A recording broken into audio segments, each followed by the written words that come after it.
Olá, hoje daremos continuidade à aula a respeito da teoria da empresa. Falaremos sobre o empresário, quem não é empresário, do registro público de empresas mercantis, bem como da sua transformação de empresário individual em sociedade. Como vimos quando falamos dos perfis da empresa, não existe na atual legislação um conceito de empresa. O nosso legislador optou por trazer o conceito de empresário no primeiro artigo do livro 2 do Código Civil Brasileiro, o livro do Direito de Empresa, que se inicia no seu artigo 966. Diz ele: considera-se empresário quem exerce profissionalmente atividade econômica organizada para a produção ou a circulação de bens ou de serviços. Destrinchando este artigo. Então vejam que temos 5 núcleos. Empresário é quem exerce profissionalmente atividade econômica organizada para a produção e circulação de bens ou serviços. Começando pela primeira parte, quem exerce? Percebam que não diz o conceito que empresário é a pessoa física ou empresário é a pessoa jurídica. Diz o conceito que empresário é quem exerce profissionalmente a atividade econômica organizada para a produção e circulação de bens ou de serviços. Portanto, esse conceito abrange tanto o empresário pessoa física, pessoa natural, que daí é tratado como empresário individual, e que quando exerce a sua atividade econômica, o exerce na sua própria pessoa, obrigando-se direta e pessoalmente, com todo o seu patrimônio, botando sob risco todo o seu patrimônio, bem como também a sociedade personificada empresária. Daí quem exerce profissionalmente a atividade econômica é a sociedade, então empresária será a sociedade. Além disso, considera-se empresário quem exerce profissionalmente a atividade econômica. Ou seja, atos isolados, esporádicos, pontuais, aleatórios, nunca vão caracterizar ninguém como empresário. Ser empresário é exercer uma profissão. Portanto, como toda profissão, pressupõe habitualidade, constância no exercício dessa atividade econômica. Portanto, amadores, pessoas que o façam apenas e tão somente pontualmente um ou outro negócio, não entram nessa caracterização. E exerce o quê? Profissionalmente, uma atividade econômica. Portanto, a atividade deve ser obrigatoriamente com intuito lucrativo, ter finalidade lucrativa. Uma atividade onde não se busque lucro, portanto, não caracterizará nunca o sujeito que exerce como empresário. Exatamente porque, para ser empresário, obrigatoriamente deve haver o intuito lucrativo, a finalidade lucrativa. E nunca se deve confundir finalidade lucrativa com o lucro. Finalidade lucrativa, o intuito, a intenção de alcançar o resultado é uma coisa. O lucro é o resultado em si, que pode ou não ser alcançado no caso concreto. Não importa que o resultado não venha, que o empresário, porventura, em seu negócio não tenha sucesso e porventura acabe alcançando prejuízos. Isso não o descaracterizará como empresário, porque o que o caracteriza não é o lucro, mas a intenção de alcançá-lo. Além disso, uma atividade econômica organizada. E nesse caso aqui, a organização de capital e trabalho é essencial à noção empresa.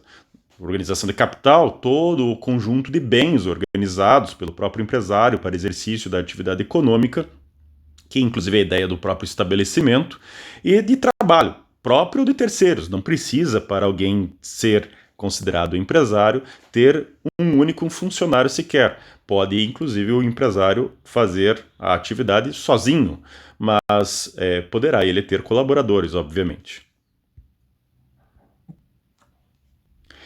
E para quê? Para a produção e a circulação de bens ou serviços. Portanto, a noção de empresário abrange um grande espectro de atividades econômicas, desde as clássicas atividades de produção e circulação de bens, entendidas como mercantis e abrangidas pelo antigo conceito de comerciante já do Código Comercial de 1850, revogado nessa parte apenas e tão somente com a entrada em vigor do atual Código Civil de 2002, quanto da prestação de serviços, que só veio a ser contemplado na legislação empresarial com o advento desse mesmo Código Civil de 2002. Até 2003, quando entrou em vigor o Código Civil de 2002, toda a legislação era focada basicamente na produção e circulação de bens. E, portanto, tínhamos a figura do comerciante como a pessoa central da disciplina de direito comercial. A partir do Código Civil de 2002, mudamos o foco para a noção da empresa, e a noção da empresa abrange um número muito mais amplo de atividades econômicas que antes não eram abrangidas pelo conceito de comerciante. Portanto, percebam que é do conceito de empresário que podemos extrair o conceito de empresa. Nesse caso, se empresário é quem exerce profissionalmente a atividade econômica organizada para a produção e circulação de bens ou de serviços, e pelo perfil funcional que já estudamos, a empresa é a atividade econômica, logo concluímos que empresa é a atividade econômica organizada para a produção e circulação de bens ou de serviços, pois o empresário exerce a empresa. Agora vamos estudar quem não é considerado empresário com base na nossa atual legislação.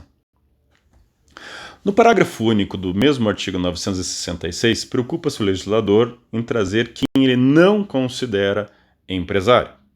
E, nos seus termos, não se considera empresário quem exerce profissão intelectual de natureza científica, literária ou artística, ainda com concurso de auxiliares ou colaboradores, salvo o seu exercício da profissão constituir elemento de empresa. Destrinchando também este parágrafo. O nosso legislador se preocupou com situações onde, objetivamente, poderia levar à confusão, pois certas profissões poderiam se encaixar no conceito geral de empresário trazido no caput desse mesmo artigo, não sendo a intenção do legislador abrangê-los pelo conceito de empresário. Exemplo, pensemos num médico. Um médico é alguém que exerce profissionalmente uma atividade considerada econômica, afinal de contas ele tem intenção de ganhar dinheiro com ela, para a prestação de um serviço. Então, analisando o que faz um médico, encaixa-se perfeitamente no conceito trazido no caput do artigo 966. Todavia, médico não é empresário. Médico, é outra profissão. E por isso, por ele exercer uma profissão intelectual, de natureza científica, e como tal, enquadra-se na exceção trazida no parágrafo único e não na regra trazida no caput. Este parágrafo único abrange uma gama enorme de atividades econômicas, em especial de profissionais liberais, que não são empresários e não estão sujeitos às regras e obrigações, nem às prerrogativas próprias do empresário. Estão sujeitos às regras, obrigações e prerrogativas das suas respectivas profissões. É o que ocorre com o advogado, o engenheiro civil, o médico, o arquiteto e o contador, e assim sucessivamente uma série de outras profissões que, inclusive, normalmente são regulamentadas por leis específicas e não se enquadram nas regras do Código Civil brasileiro. Um ator, um artista, também não será considerado empresário, exatamente porque a atividade dele é de natureza intelectual, assim como um autor literário. Mesmo que tenha concursos auxiliares. Um médico continua sendo médico, mesmo tendo uma secretária, mesmo tendo alguém que atenda a parte financeira, mesmo tendo ele um funcionário médico que trabalhe para ele, porque a atividade exercida continuará sendo uma atividade de natureza estritamente intelectual. O fato dele ter auxiliares ou colaboradores não altera a natureza da atividade econômica exercida e, como tal, não o faz empresário. Como vimos também, o conceito de empresário abrange tanto a pessoa natural quanto a sociedade que tenha por objeto a atividade própria de empresário, será ela considerada sociedade empresária. Aqui na exceção, a lógica é a mesma, não se considera empresário quem? Logo, isso abrange também a pessoa física, natural ou jurídica. Então, uma sociedade de médicos para o exercício profissional da medicina também não será ela considerada uma sociedade empresária, porque o objeto continua sendo uma atividade de natureza intelectual exclusivamente. Todavia, há uma exceção nesta regra prevista no parágrafo único, salvo se o exercício da profissão constituir elemento de empresa. Ou seja, se o exercício da atividade intelectual é apenas um pedaço de uma atividade maior que se enquadra no conceito de empresa, ou seja, de uma atividade econômica organizada para a produção ou circulação de bens ou de serviços. Em outras palavras, uma situação onde não se caracteriza como sendo exclusivamente o exercício profissional de uma atividade intelectual.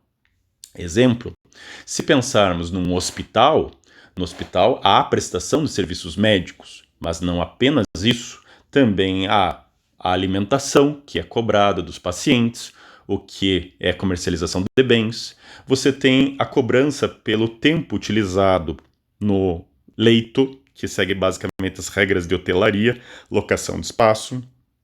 Você tem a comercialização dos medicamentos ministrados nos mesmos pacientes. Enfim, você tem uma gama de atividades econômicas muito mais ampla do que única e exclusivamente o exercício profissional intelectual da medicina. Portanto, um hospital, sim, enquadra-se como conceito de sociedade empresária, pois não é exclusivamente intelectual a sua atividade. Temos ainda agora a questão do registro público de empresas mercantis. Percebam vocês que no artigo 967 do Código Civil define o seguinte: é obrigatória a inscrição do empresário no registro público de empresas mercantis da respectiva sede, antes do início de sua atividade. Percebam aqui a sequência lógica. Considera-se empresário quem exerce profissionalmente atividade econômica organizada para a produção ou circulação de bens ou de serviços. Em momento algum no conceito menciona que é empresário a pessoa registrada no registro público. Empresário é quem exerce a atividade. Logo, é uma questão de fato. O fato dele ser empresário torna obrigatória a sua inscrição no registro público de empresas mercantis. Ou seja, ser ele empresário é que o obriga a se registrar. Para quê? Para ser, então, considerado um empresário regular. Ao não se registrar, não deixará ele de ser tratado como empresário. Apenas será considerado um empresário irregular. E qual é a consequência prática disso?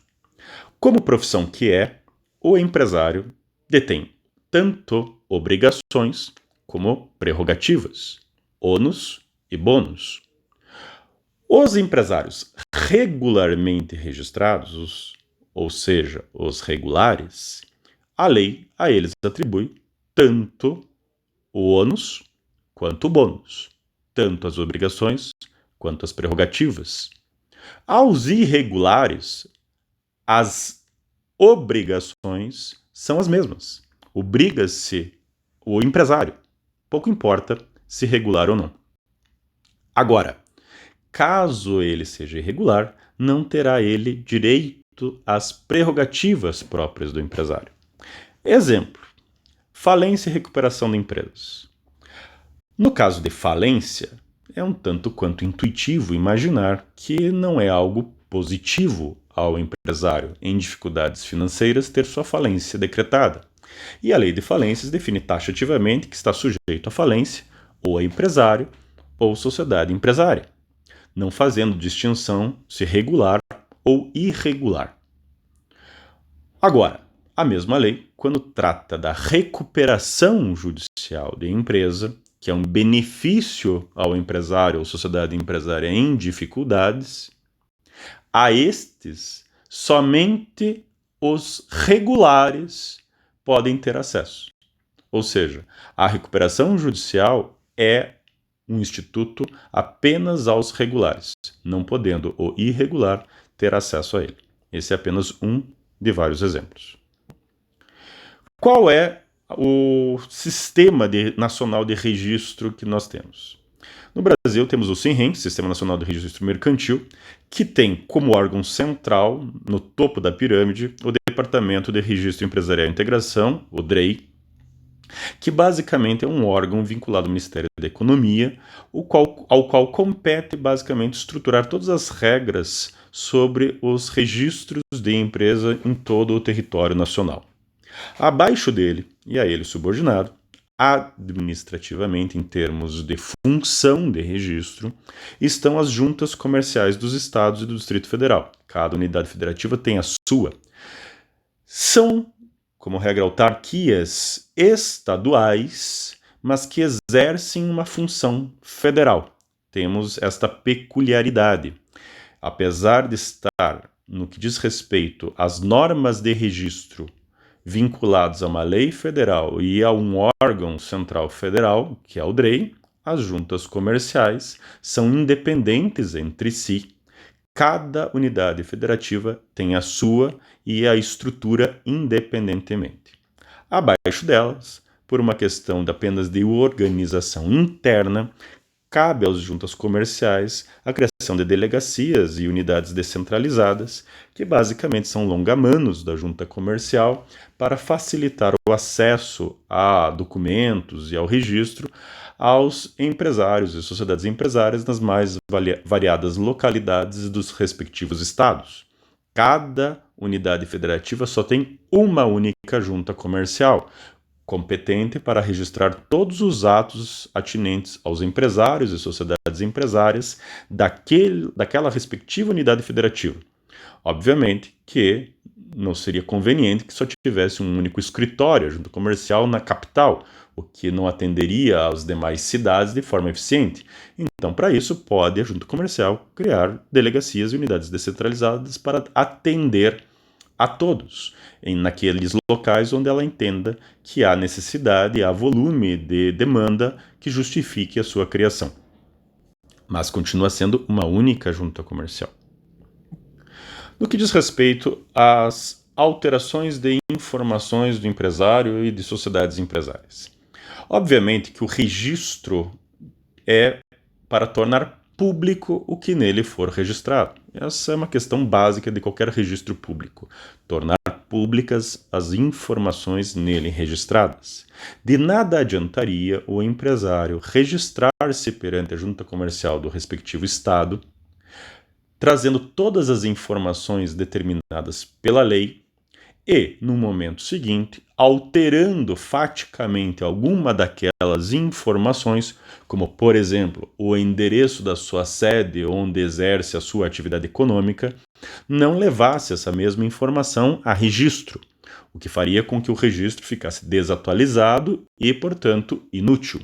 Então, obriga a lei que toda e qualquer alteração deverá ser comunicada à junta comercial e essa alteração será registrada na junta comercial à margem da inscrição desse empresário, criando um histórico desse registro, ou seja, teremos não apenas a realidade presente, como desde a origem, desde o primeiro registro, todas as alterações que se seguirem serão o histórico desse empresário no órgão de registro, acessível a qualquer pessoa que busque esta informação na junta comercial.